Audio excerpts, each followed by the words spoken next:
Meron na ako ditong rewards. Anytime pwede ko naman to i-claim, no? Hey guys, so today pag-usapan lang natin dito yung potential airdrop for Atom as well as Celestia, wherein nakakuha din tayo ng airdrop nun before by staking Atom and by participating doon sa testnet nila for the past few years, guys, no? So today step by step natin dito na i-discuss. As you can see dito, kahit cellphone yung gamit natin, is that we can participate those airdrops na potential, guys, no? Pero before tayo dito mag-start, kung hindi nyo pa nalike itong video na to, please like this video first, subscribe nyo yung YouTube channel natin, turn all the bell icon para ma-notify kayo dito sa mga updates natin na ginagawa sa ating YouTube channel. So for now, guys, punta muna tayo dito sa cellphone natin. So as we can see dito, guys, nandito ako sa my stake tab and punta muna tayo dito sa home. So i-check din natin dito, guys, sa my airdrop checker if eligible tayo dito. I think ito, tapos na rin ako dito mag-check, pero papakita ko lang ulit sa inyo. Sa Dymension, another modular blockchain ito. So dito, guys, isa sa mga naging eligibility ko dito is that I have this voting rights as well as nakastake ako dito, under stake, guys, no? So ito is on the Leap app. Sa Kepler, pwede naman. So ilalay ko na lang yung mga official link sa description ng video na to para makaiwas na rin sa mga phishing links online, guys, no? So itong app na to is that dedicated for Atom blockchain.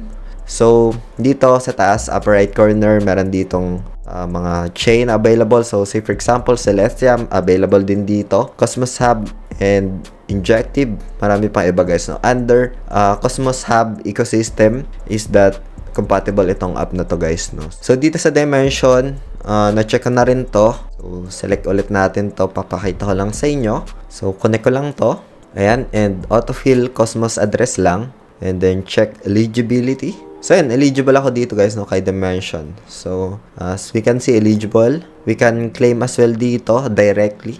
So just tap claim lang. Ang ma-eligible dito, andito naman sa pinakababa, yung mga nakapag-participate ng testnet, nakapag-stake ng Thea, nakapag-stake as well, delegators ng Atom is that eligible. For Solana as well, meron dito yung mga active address as of December 19, 2023, nakapag-interact sa Wormhole, Tensor, and Drip, no? NFTs as well. Kung meron kang mga NFTs net is that you can just claim.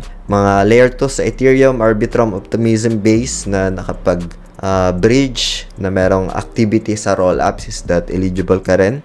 Select mo lang dito yung chain, and then for example yung Cosmos Hub. So ipipaste mo lang dito yung pinaka Cosmos address mo. Ayan, and then just tap check.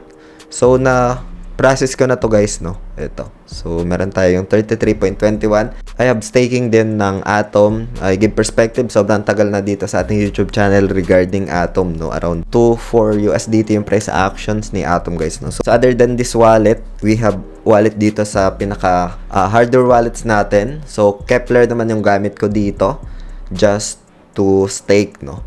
So ngayon, pag-uusapan natin dito, guys, kung ano yung mga potential eligibility if you want to participate some airdrops, guys, no? So home muna tayo dito. So dito, guys, meron akong stake, no? So nakapag-stake ako dito ng Atom. Meron na ako ditong rewards. Anytime pwede ko naman to i-claim, no? And another strategy ko naman dito, guys, again, before I continue ulit, itong video natin today is just for ideas, for reference, and does not qualify as an investment or financial advice. Especially dun sa mga nagtatanong, hope this video helps and hope you get some ideas dito, guys, no? So ngayon, punta muna tayo dito sa my governance. So dito sa governance, guys, if meron ditong mga proposals, active proposals, is that if nakapag-stay ka, you have these voting rights, guys, no? So say for example, try natin dito mag-vote. Basahin mo lang tong proposal na to. So itong proposal na to is that more on the update, guys, no? So I think for me, yes, mag-yes ako dito. Submit lang. Kailan meron kang pinaka-atom, guys, no? Para kahit small atom lang, just to confirm this or just to approve this, no? So wala pang 0.01 USDT yan. And then pagkatapos nyan, I think ayan, processing na. So okay na to. So this means, guys, na you are active dito, no? Yung pinaka-wallet na to is active. Dito naman, incentivization, it's good naman to. So ito is for the neutron, guys, no? Validators ng Cosmos Hub na ma-allocatean tayo. So just vote lang dito and yes, submit. And pagkatapos nyan, approve lang. So yun, okay na to. Top done lang natin dito. So nakapag-vote na tayo dito. And balik muna tayo dito guys sa home, no? So, quick discuss ko lang dito guys, since ito is that meron kang self-custody sa wallet na ito, is that wala na siyang memo, no? So, if ever man na, for example, I transfer from exchange, naghihingi siya ng memo, is that I leave as blanco lang guys, no? And andito naman yung pinaka-wallet mo, so kailangan mo lang wallet address dito, and leave as blank lang yung pinaka-memo. So, dito wallet address lang, then good to go na, no? So, yun, dito naman sa may Celestia. So, punta muna tayo dito sa upper right corner. So, sa Celestia, guys, I have staking dito naman sa hardware wallet. So, meron ditong pinaka-fiat on-ramp, no? So, pwede kang bumili from GCash papunta dito. So, if ever man na meron kang Celestia na, so, punta lang dito sa may stake tab. And then, pagkatapos nyan, just select stake and then, pipili ka ng mga validators, guys, no? So, sa mga validators, piliin nyo lang yung pinaka-maliit yung commissions or 5% below, no? So, if you choose high commission, so, mapupunta yun sa validators. Yung commission na yun, hindi mapupunta sa inyo, no? So, just pick high APY but lower commission, guys, no? So, home muna tayo dito. And then, balik tayo sa Atom, Cosmos Hub. So, dito, as mentioned kanina, punta tayo sa stake.